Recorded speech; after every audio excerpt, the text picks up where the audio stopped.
In this video, I want to answer question 4d, which is the production of the backing vocals for the 2019 test. So within this was quite a big question. This is for 9 marks, and there's a lot going on. So we just need to dissect what we're going to be doing with this vocal part. Okay, so in the first instance is this. I'm just going to go for this step by step. So we're looking for bars 36 through 43. So go into Ableton, and all you're going to do is you're going to highlight bars 36 through 39. Sorry, just make sure again. Yeah, 36 through 43, sorry. Let me just go back into this. So 36 through 43. So you're going to highlight all of these here, just like that. And again, it's best practice to loop this, Command L.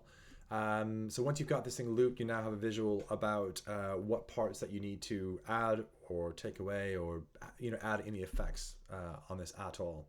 So within this, now that I got the idea of this, they want you to use this sample. So included in the WAV files that you got was a vocal sample. So I'll use that to pitch my backing vocals. So that is very, very important.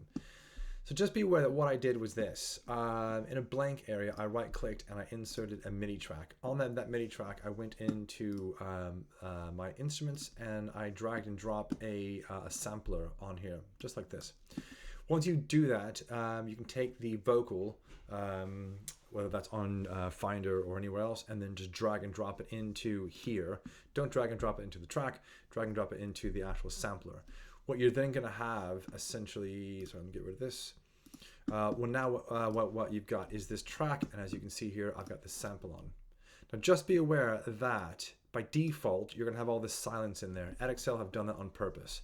So move this start to roughly where that vocal will begin. I can't recommend enough that you might want to zoom in a little bit because you don't want any cutting at all of that file.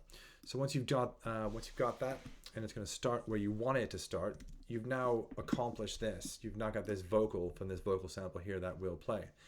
So the pitch of the sample is D, as indicated by the dot on the piano roll. So this is the dot here, and they're referring to the key that you're in. So the pitch of this is meant to be on D. Now this is where it gets a little bit complicated. Just be aware that by default, so let me just put this back. By default, this root is on C3. So what you have to do is you have to adjust this C3 up to D3. So all you have to do is just get your mouse and just move it up to D3. What this will do is it will take that sample and it will now pitch shift it up to the root note of D. So just to make sure that I've got this one right, again, go into your audio effects here and drag and drop a tuner onto this track. You can also do this with Spectrum if you wanted to, just to find out what note this is. You can also use your keypad if you want to. And as you can see, this is now D. So now that I've got basically my audio sample here, which I'll get a point for, my pitch is now on D. They now want you to complete this backing vocal for the pitch and for the rhythm as shown. So all I'm going to do is this, is I'm going to insert a blank MIDI file from bars 36 up into the end of bar 39.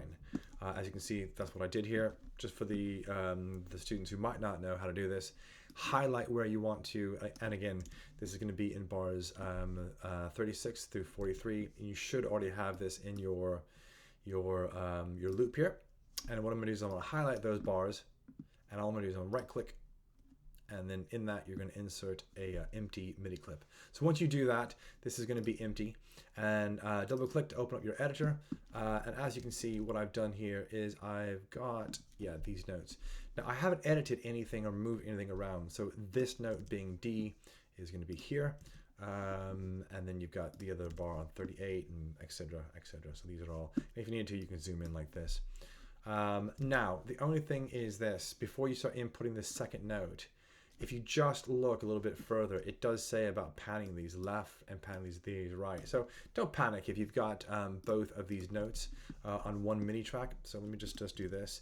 If you do this, for example, and if you had these notes, don't panic about this. I'll show you how to fix this in a second. So once you've got this, you've got all your notes in right. And you've followed this down from 36 to bar 39. You now want to copy this into bars 40 and 43.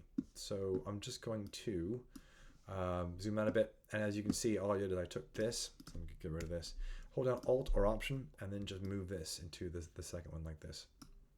Okay, so now you can see that I've got both notes. Now you can see that I've got the correct pitches, etc., etc. So now what I'm going to do is this. The last part of this is they want you to pan left and right, these two individual notes. The lower part, which is this B, they want you to pan left, hard left, and they want you to pan the upper note, which is D, hard right. So all I did was this. It was on that track. I right-clicked and I duplicated this. Once I duplicated it, you can see that I've got this one down here. Now, don't forget that what I did in this video is I inserted that note. So let me just get rid of these just to show you how it's meant to look. It's like this and like that. So now you can see that I've got these individual notes. Don't forget that what you're supposed to be doing with these is panning these left and right. So I'm just going to make sure the lower part is panned left. So this B here is panned left. So what I'm going to do is I'm going to take this track here, and I'm going to pan this one left. Now I've got mine on 24. It doesn't say about hard pan or whatever else. My only suggestion about hard pan, really pushing this, is you don't want to export out this track and have it not be in the right area. So it's either going to go far or it's going to go quite to that left. And the same thing goes for the other one as well. The upper part, which is D, is going to be panned right. So just pan this one left and right. And essentially that's it. Now, one last thing I do want to mention about this. It does mention about bouncing out the completed vocal parts. So take this vocal and take both of these as well. And all I did, as you can see here, is I soloed out each one of my tracks and then just exported those out. That is very, very important. And then finally, the assessment. So this is how you're going to be marked on this. You are going to get marks for the individual notes, these up here. So again, these are all the notes that you've got in your MIDI editor. Sample editing, that there aren't any, the notes are all correct, that the timing's correct, that there aren't any glitches or clicks within your sampling. This is an easy one that, you've just repeated this, pan left, pan right. So yeah, that's essentially it. This would take 9 minutes roughly. So just be aware that that's essentially what they're looking for in this question. And just make sure that you highlight all this and then export that out. Okay, let me know if there's any questions.